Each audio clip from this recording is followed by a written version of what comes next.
Good evening.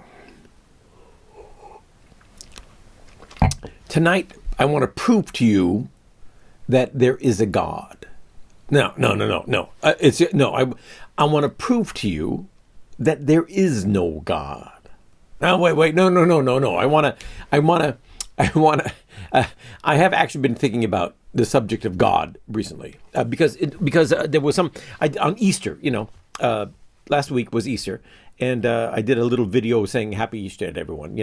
And I found myself saying in the video, kind of unrehearsed, or that part at least was unrehearsed. Where I said something along the lines of, I'm the kind of guy who tries not to believe in God, and which is true, and I know exactly what I mean when I say it. It's because, and so I've been thinking about that all week. That's why I'm saying. That's why I opened up with this whatever it is I just said. And I'm not drinking whiskey tonight. I just had, for some reason, I thought, wine in an elegant glass. You're supposed to hold the wine like this. I know, but it's so goofy, So this, and I don't know wine. It was cheap. It was €5. That's fine with me. I don't care.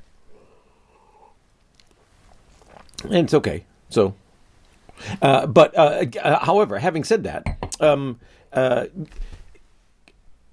think a lot about God. It's because I was raised a Mormon, of course, and that was a huge important part of my life, and still is. But I can't get away from God or from thinking about God. I guess I have gotten away from God. Because I don't actually believe he exists. I don't.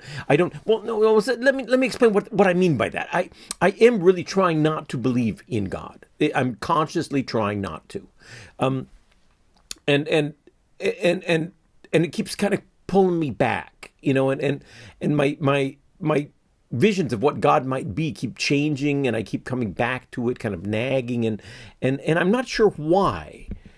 I wonder if it's. It could be because I was raised a Mormon. I'm raised that way. I notice that people who are not raised religiously generally don't believe in God. So this is something that is put into you as part of your personality when you grow up, right? I guess for most of us, or for a lot of us, I have friends who just doesn't, God, there's no connection whatsoever. The thought of God is just, when we die, we go to the ground, we, turn into molecules, which is fine. It's not a thing. It's not for many of my friends here in Germany, and also in the States, it's just not a thing. But for me, it is a thing. I cannot get away from it. And I guess part of it is being raised a Mormon. I'm being raised in a kind of a tight, intense religious community. And then when I left the church, when I was around 30, I guess, when I left the church, and but I still kind of wondered if there was a God, and I'm not sure why, but it was just like this feeling you can't shake. And I don't know if you have that feeling that you cannot shake, but I do. I have a feeling I cannot shake, that there is more. I don't know if it's God, but there is more to life than just eating, drinking,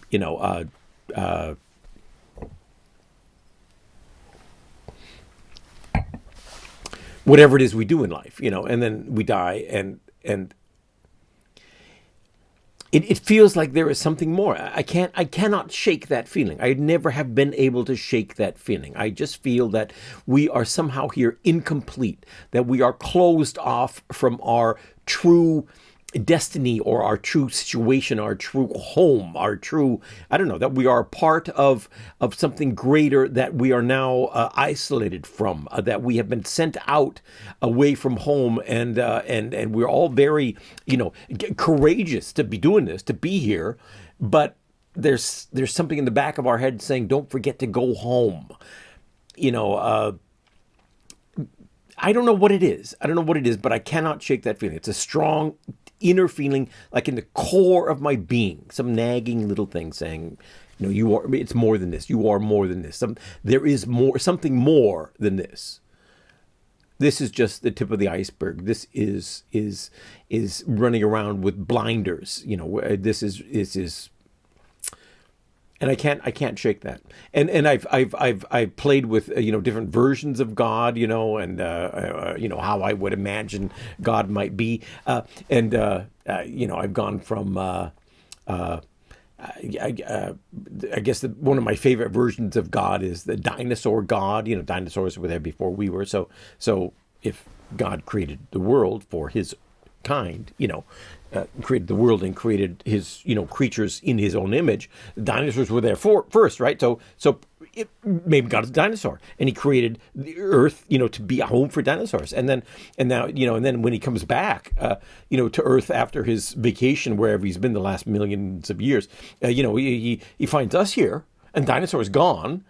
And he's going to have some questions. He's going to say, who the hell are you? What have you done to my dinosaurs? What have you done to my kind, my creation? Where are they? What did you do to them? We're going to have to face the music, I think, when the dinosaur God comes back and asks some very difficult questions. And then I played briefly with the idea of a female God. This is sometimes the feminists in the 70s, it was a question, and I guess it's connected with feminism. They say, why does God have to be an old man and with a beard? Why can't he be a woman? And of course, he can be. Why not? There's no reason why he can't be. But that's not.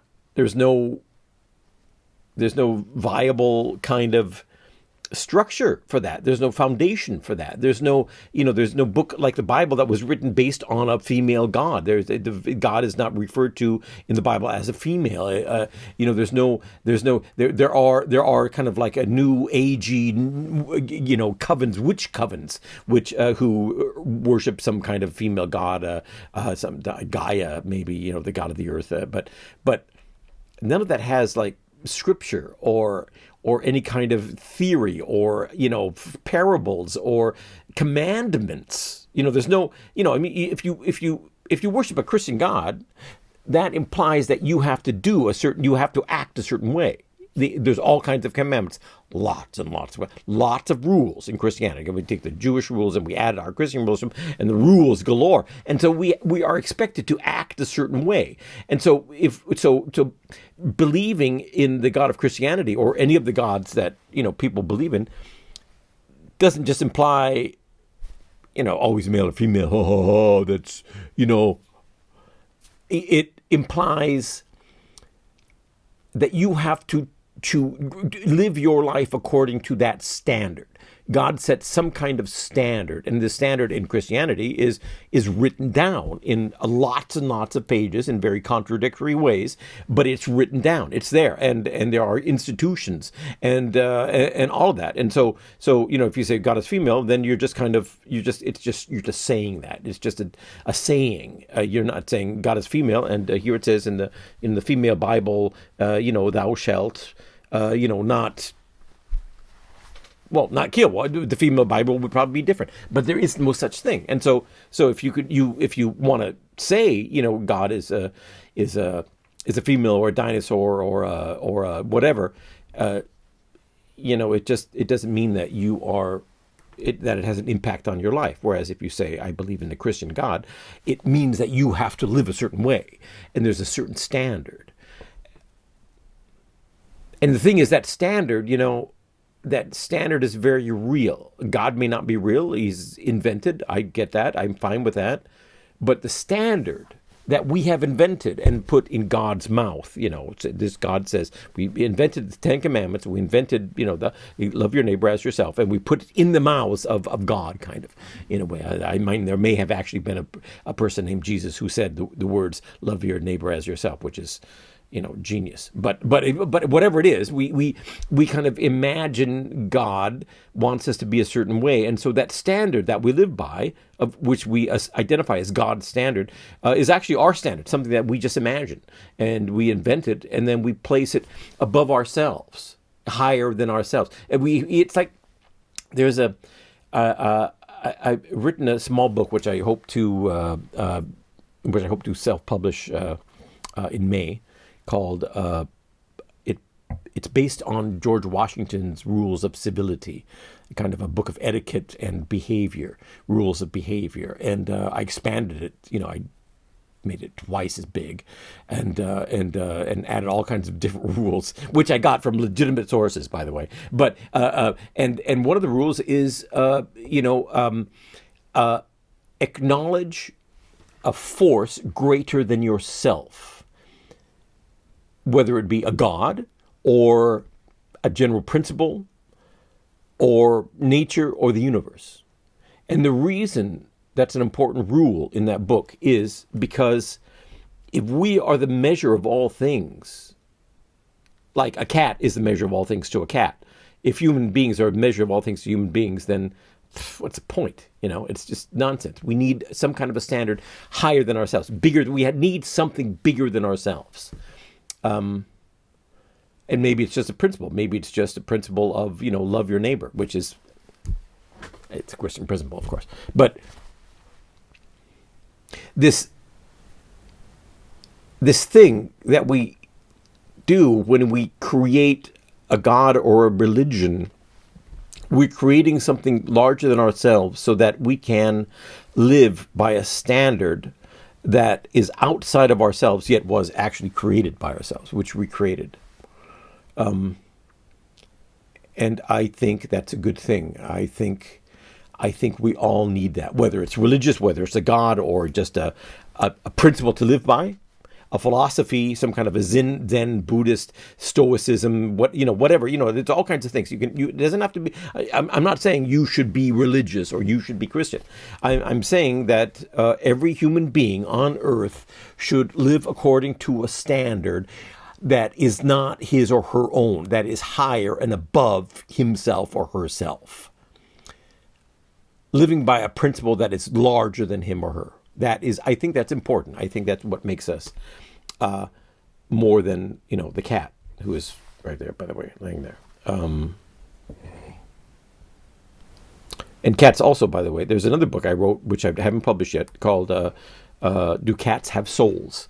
And the reason I connected cats with souls, which have nothing to do with each other, is because when I look at this cat laying there, going like, laying there, I somehow I don't see just some kind of an animal who's like an eating and pooping machine, because cats are basically, they eat and poop, and in the meantime they play for 5 minutes and they sleep for 23 hours, and the rest of they're designed to they eat in order to be able to poop, and they poop in order to be able to eat. That's it, and that's it. But we're not that. We are trying to be something more, and the fact that we are trying to be something more, even if it's not religious, even if it's just I'm trying to create something. I'm trying to write a great book. I'm trying to be remembered by those I leave behind. I'm trying to, be a good person, or live according to some kind of philosophic principle.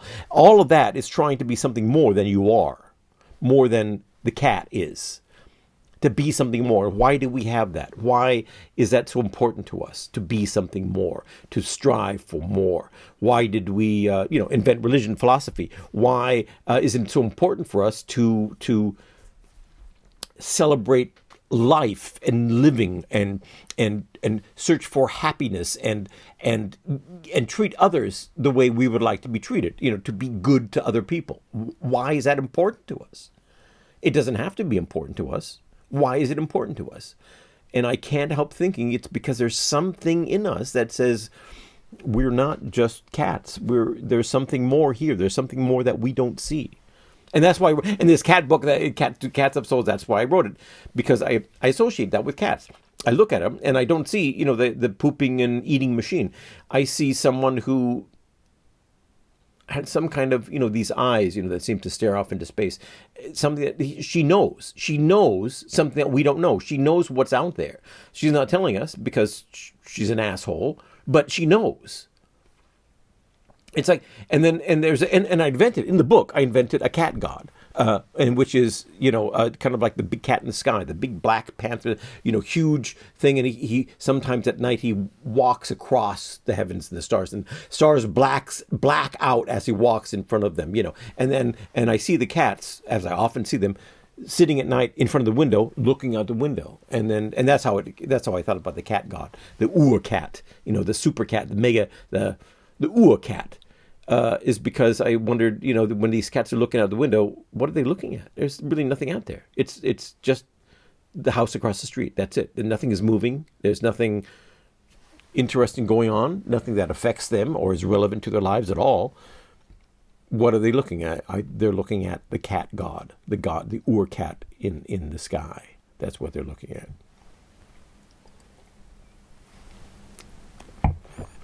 But even then, I keep coming back to the God I recognize as my own, which is the one I grew up with, which is an old man with a beard. That's, it's a cliche, and people laugh and say, why does it have to be an old man with a beard? Well, it's just the way it is. There's some kind of father figure there that expects something of me, and I don't know what it is. And you see, that's the thing. One of the reasons I stopped believing is because if you look back at one of the reasons, not the biggest reason, but if you look back in history, you see that anything we believe in now, doesn't go back all that long. Of course, Christianity, Judaism doesn't go back long, but not to the beginning of time, not to the Stone Age. It's not. It's all, and it's changed, and it's all these religions are invented by man. It's the only solution. There is no truth that has withstood the test of time. Gods come and go with cultures. That's the way it is. We invented this, and then you ask yourself, why did we invent it? Because we feel like there is something else out there, but that thing that is out there will not talk to us. It doesn't communicate to us. We send our prayers into the heavens, but they don't come back. There's silence. That implies either that there is no God, or that there is a God and he doesn't want to answer. And if that's true, he doesn't want to answer, then he's probably much different than all of the things that we imagine. All the religions we have, Buddhism, Islam, Christianity, Judaism, all the way back to Baal and animal religions, animaltronic religions, what are they? Anamorphic religions, animalistic religions, whatever it is, what they call it, and Ra, the sun god, and all these guys. And these are all invented because God is not answering us. And the reason he is not answering us, I can only imagine, is because that would contradict the reason we live. If we knew he was there, we would not be able to fulfill our purpose on earth in this physical life. He wants us to be here because he wants us to be on our own. He wants us to face life without the knowledge of anything greater, without the help of anything greater, without that framework. He wants us to live, to find a way to get through life with limited means, as human beings, which is just, we're animals. We're just sitting here wishing we didn't have to die. That's all we're doing. We're, eating and pooping machines with enough consciousness to be frightened of death. I actually believe this. I've thought a lot about this. It's kind of this roundabout thing where if God will not reveal himself to us. He must have a reason, if he exists, not to reveal himself to us. And that reason is that he does not want us to know that he exists. And if that is true, then he wants us to live without him and find a way of living without him. And if that's true, then he expects us to, and probably assumes, and maybe really wants us to, create another God in his place so that we have a standard to live by, something to measure ourselves by, which is not ourselves, which goes beyond ourselves. And so in the end, what I'm saying is that I believe if God exists, he does not want us to believe in him, but in fact, he wants us to invent our own gods. That's probably the closest I've ever come to any kind of truth without actually getting close to truth in my life. Folks, it's Friday night. I hope you guys are okay. It's been a really weird, productive, but great week. I feel like I may be getting closer, little step closer to my goals, to being who I want to be. I hope you guys are too. I hope you are enjoying yourselves. I hope you have a great weekend. I hope you find fulfillment and happiness in your lives. God bless you, whatever God you choose to believe in. God bless you. Good night.